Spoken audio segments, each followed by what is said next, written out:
What's up guys, Assalamu alaikum. This is Booyah. In this tutorial I'm going to talk about basic operators applied to numeric data types. We're going to talk about arithmetic, comparison, assignment, membership, and identity operators. So without further ado, let's begin.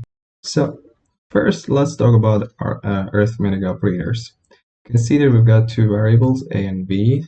A is equal to 10 and b is equal to 20. So let me print this run this cell. The first line just prints out the values for a and b. As you can see here, a is equal to 10, b is equal to 20. And the first arithmetic operator that we got is addition with plus sign. The second one, subtraction with minus sign, and multiplication and division. These are the four basic mathematical operators. They act the same. Plus is used for addition. 10 plus 20 is equal to 30. Like 10 minus 20 is equal to minus 10, and so on.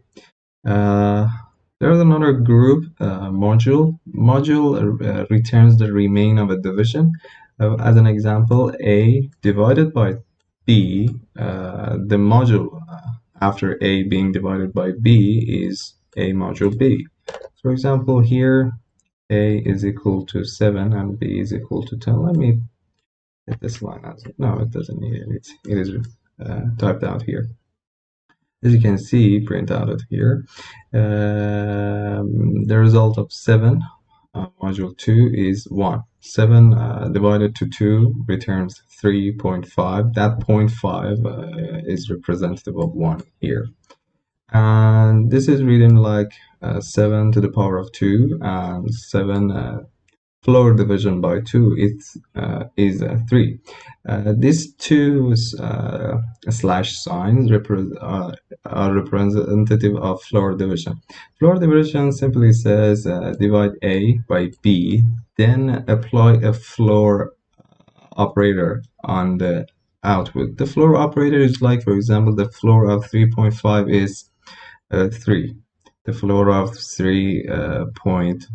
99 is again 3. We've got two upper bounds and lower bounds for a number, which is called floor and sale. For example, 3.5, the floor of it is 3 and the sale of it is 4. And this is floor division. Simply divides and takes the floor of that value.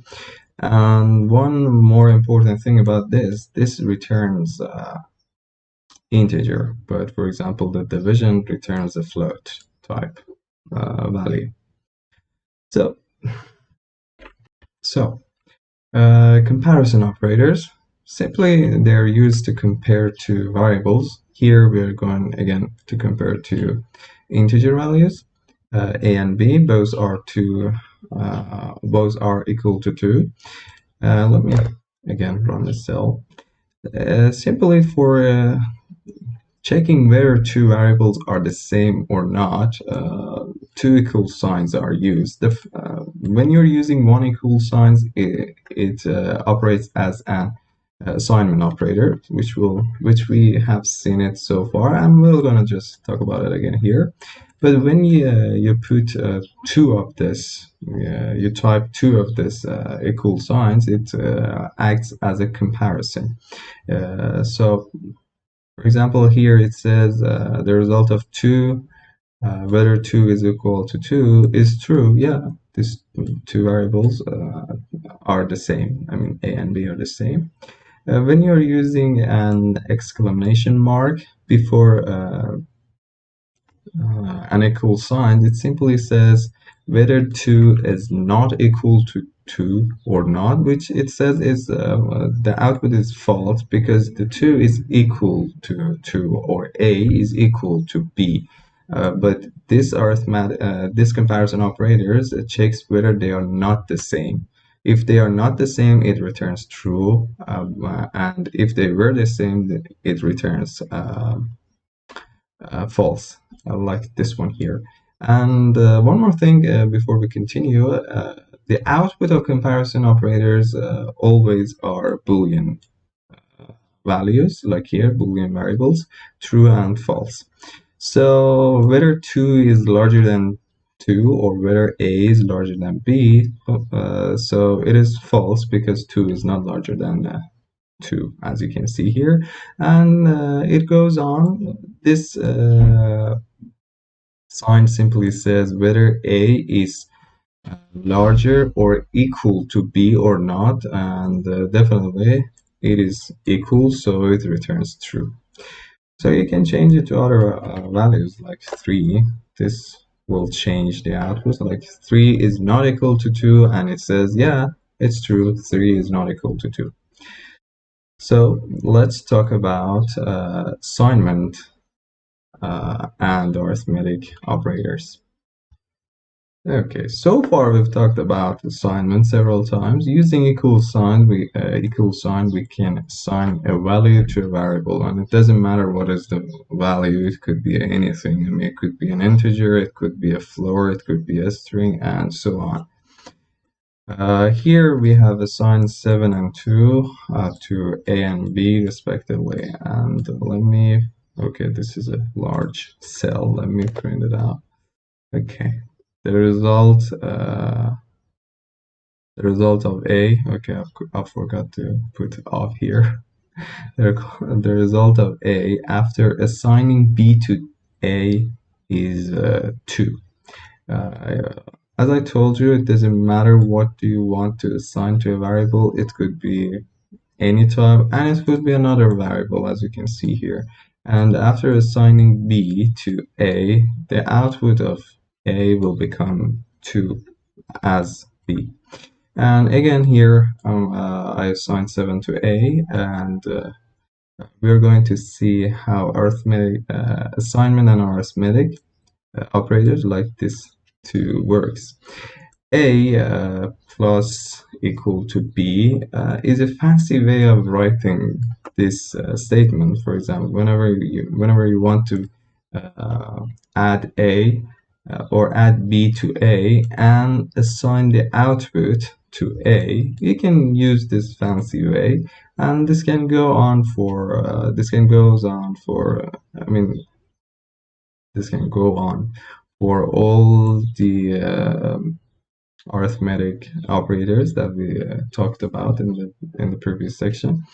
For example, minus equal B is like A minus B, then the result is assigned to A, and this you can do it for all the arithmetic operators that we talked about. For example, A to the power of A to the, well, where's A? Yeah, here is A. I forgot it. Okay. A to the power of B then assigned to A is like, for example, A is the output would become like 20. And why it is 20? Because here we have modified A for several times. So I think it is pretty clear. So let's step to the next section. So membership operators. Membership operators simply checks whether a variable is inside another sequence type variable or not.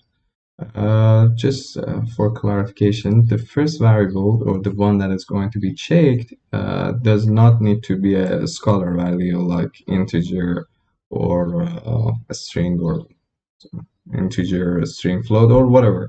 It can be anything. This one could be anything, but the second one should be a sequence type variable like a string or list or a tuple, and so on, because it should the second variable should be able to contain more than one item as list. As you can see here, list contains like 5 items here.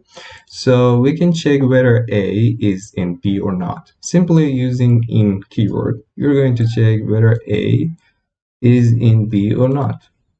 We've got 2 operators. With in, we check whether it is in whether A is inside B or not, it returns true and false. And as you can see, for example, 1 is in this list, so it returns true. And the second operator is not in. It simply checks the opposite, whether A is not in B. If it is not in B, it returns true. Whenever it is inside B, it returns false. For example, if I check for A equal to 10, like this, it says, okay, 10 not in B, so the statement is true. The 10 is not in B, so it returns true. That's how membership operators works using in and not in keyword. So let's talk about identity operators. You are going to see is in several codes, and to clear this conflict, whether is equivalent to checking whether these two variables are the same or not, I have added this section. I'm going to talk about this section as well. Consider that A is equal to a tuple 1, 2, 3, and B is equal to tuple including 1, 2, 3, 6, 5. And you want to check whether A is B or not. Okay. Simply, it says A is not B. You can see these two variables are not the same, not the values, not the identities. None of them are the same. And to check the identity, we use is. To check the value, whether these two variables have the same value, we use comparison operators like that double equal sign that we talked in one of the previous sections. And again, is not simply says the opposite one, whether it checks the opposite. If A is not B, if this statement is true, it returns true. For example, here, A is not B, really, it's not. B is something else and A is something else, and it returns true. By seeing this example, you would say like, okay, so you might say, okay, is like the comparison operator for checking whether two variables are the same or not. But here is a contra example. For example, consider that you've got A is equal like 1 and 2, and B is a list including 1 and 2 again. And if we use this comparison operator that we talked about, it simply said the value of A is equal to value of B. A's value is equal to B's value, and it simply returns true because the values are the same. So this works as we expected it to work. But when we use is, it returns false. Okay, although the values are the same, as you can see, the values are the same, but the identities are not the same. I mean, these two variables are not the same in essence, you know.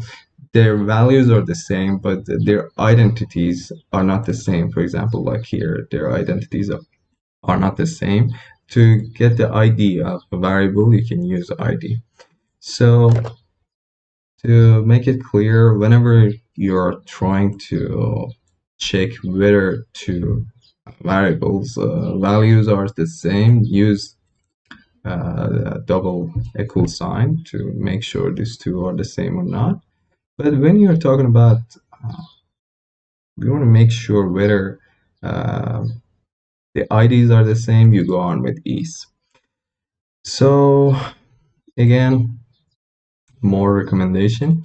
If you got like two variables which have values like integer values, float values, like string values, it is not recommended for comparison to use is.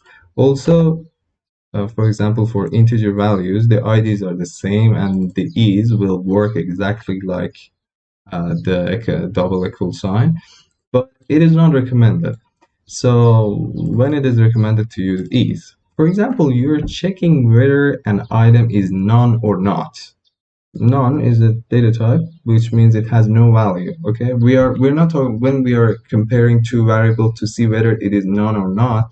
in this case, we are not talking about the values. We're just simply trying to understand whether these two are the same or not. Whether or in this case, B is none or not. In this case, it is recommended to use is, definitely.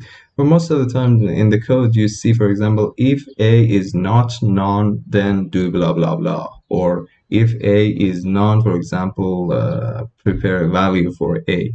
In that case, we use is. Or whenever we are checking the types, for example, whether A is float or whether type of A is float or not. In that case, we can use is.